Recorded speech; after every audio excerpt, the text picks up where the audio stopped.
What's up, guys? Orca's here, and today we had the Busch Light Clash race. It's more of a preseason race. First race is Daytona 2 weeks from now, or 2 weeks from tomorrow, actually. But today we kind of just had a little preseason race, and honestly, I think it was pretty good compared to the other races for the preseason that we've gotten.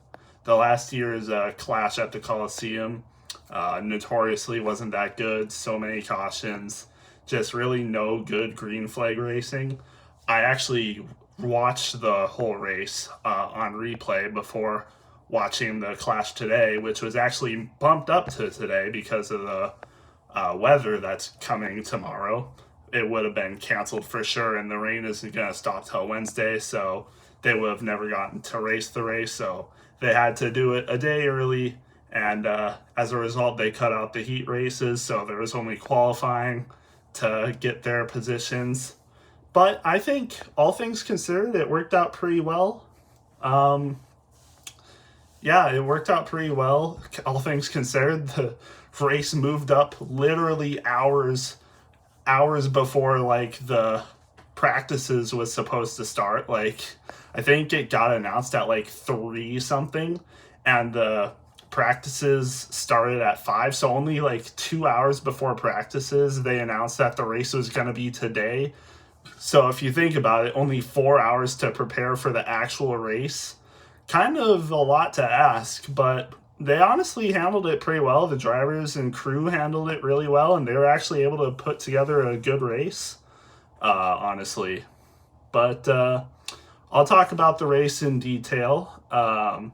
So I'm trying to think how many people there were. There was 23 racers. There was a decent amount of people eliminated. The most notable drivers eliminated before the race, though, were Christopher Bell and Chris Buescher, 2 playoff drivers from last year. And Bell made the championship 4, and he seemed to have a really good car in practice, but his qualifying did not go that well. I don't know why, but apparently he said it had something to do with contact with Chase Elliott. But either way, he wasn't able to make it, which was a little disappointing. Chris Buescher, not very surprising. RFK has notoriously been bad at qualifying for this Clash at the Coliseum race. Brad Keselowski and Chris Buescher, up to this year, never made the qualifying for the race, but Brad Keselowski did make it to qualifying this year, and I'll talk about him later. But yeah, it was just kind of weird. Josh Williams had a really good run in practice. Like, it seemed like he had a good lap time for qualifying, but I think he was like the last person eliminated from the race, which was kind of heartbreaking. Um, it was funny because I'll actually talk about this now, but Ryan Blaney, the championship driver, didn't make it off of a qualifying time, but the rules were that the 23rd person in the race, whoever had the highest driver points total from last year, would automatically qualify if they didn't make it off of a qualifying lap. So Ryan Blaney, being the championship winner, made it off of driver points from last year over Christopher Bell and Chris Buescher, because obviously they had less driver points because they didn't win the championship. But Ryan Blaney made it and actually did really good in the race itself. Imagine if he wasn't in the championship 4 and Christopher Bell got it over him. Ryan Blaney wouldn't have made it, and as a result, he wouldn't have had a top 3 finish. Yeah, Ryan Blaney, who had to use his driver points from last year to make it into the race, ended up getting a top 3 in the race, which is very surprising. But I guess I'll talk about the winner. Denny Hamlin won this race, and what the crazy thing is I predicted this 2 days ago. 2 days ago on Thursday, I said that Denny Hamlin was going to win this race. I didn't post it on my stories or anything, but I said in the YouTube comments of someone else's video that I thought Denny Hamlin was going to win this race, and he did. He was in the lead. He qualified first. He had the lead I think he led like 50 something laps or something. But then Ty Gibbs took the lead. He had a really good car. Ty Gibbs had a really good car. It seemed like he was going to win this race. He had a couple of moments where he wasn't getting a good start off on the restarts after cautions. Joey Logano was giving him a good race the whole day. And then, but he had it back. But then there was one last time, and then Denny Hamlin took advantage. And yeah, the rest is history. Logano and Kyle Busch were in contention. Logano got bumped back a little bit, I think, but the top three finish I know was Kyle Busch, was Denny Hamlin, Kyle Busch, and then Ryan Blaney. So that was your top three. But yeah, Logano. It seemed the contenders for towards the end were Ty Gibbs, Kyle Busch, Denny Hamlin, and Joey Logano. And Logano and Gibbs kind of had a rough time and fell back a little bit towards the end laps. And Denny Hamlin ended up winning the race, like I said. Kyle Busch got second, had a really good race, but just wasn't enough. Kyle Busch has been really good at the Coliseum, like every year he's been in it. I don't know what it is, but RCR and Kyle Busch, even Austin Dillon, which is actually crazy I didn't talk about. Austin Dillon didn't make the race, even though the last two times he was really good. Like, I'm pretty sure he got a top three finish one year, and then one of the other years he was like really good, but then had some issues and fell back. But Austin Dillon was really good at this race every year, but didn't make it off of qualifying, so wasn't able to be in the race this year. But the other RCR car, Kyle Busch, had a pretty good race. Ryan Blaney started all the way back in 23rd and ended up third, just proving why he deserved to be a championship winner, even though some people didn't want to give him the credit. But here he is up in third, starting 23rd. I should talk more about Ty Gibbs, but Ty Gibbs, he looked really good. He was probably easily the best car out there today, in my opinion. I think he was the best car out there, but just the little inexperience. He's a sophomore driver, just got off his rookie season, and sometimes that just gets to you. Ty Gibbs didn't have the experience to win this race. Very short track.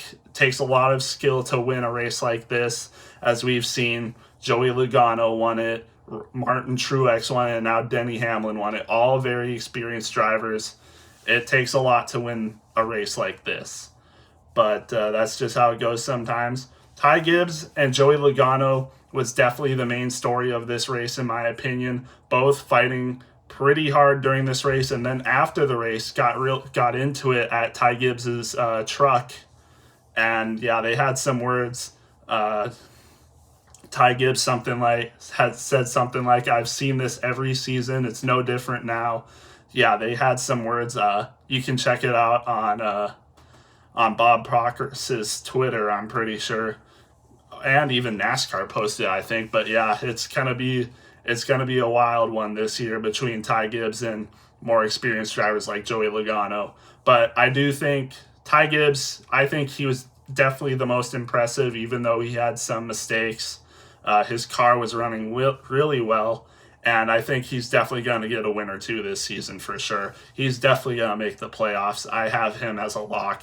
I should do a playoff prediction video as well before the season starts. But yeah, it was a really good race. The racing was really good. We went 71 laps without a caution. The first 1 through 71 laps, no cautions at all. And then we had 2 or 3 cautions before the halftime break, which is 75 laps completed. I think we had 2 or 3 cautions between 71 and 75 laps. And then we had a few more cautions, but it was nothing like last year's race. We probably had less than 10 cautions, I think. Really good racing, a lot of green flag racing, which I liked. And very hard competitive racing. Like I said, Ty Gibbs versus Joey Logano, Denny Hamlin in the mix, and pack racing was good. Michael McDowell and Ricky Stenhouse had some beef on the track. They were bumping into each other on the restart. They didn't like how they were racing each other, so they had some beef on track. But otherwise, I think it was really good. Shout out Martin Truex. I'm pretty sure he had a top 10 finish, which I like. Ryan Preece, I think, finished 11th, which is another good one. Briscoe finished top 15, I'm pretty sure. Keselowski, yeah, I needed to talk about him. Keselowski, who has never qualified for this race, finished 8th, which is a top 10 finish, and I think he beat people like Truex. I think Truex got like 9th or 10th. So Keselowski, who's never made this race before, just found something on his qualifying lap and was able to finish 8th. So really good racing. I would give this race probably... I'd give this race probably an 8.2 out of 10. I think it was really good racing for a very short track. It takes 13, it's like a 13, I think the fastest qualifying lap was a 13:13, which is really fast. It's faster than any other track in NASCAR.